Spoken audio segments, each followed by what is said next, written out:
uzimate lekove da se ne otruje. Bezbedna zajednica, ni sa kim na ulici koga ne poznajete da ne pružite ruku i da ne idete. Samo sa mamom i tatom, bakom, vaspitačicama i učiteljicama.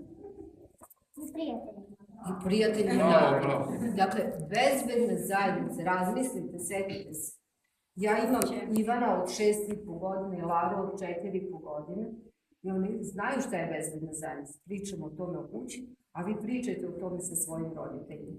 I setite se da ste bili na belom dvoru kod princa i princeze Karađorđević i da ste čuli i o bezbednoj zajednici, pored toga što ste videli ovaj predivni dvor. Ali još nešto, nije Belibor.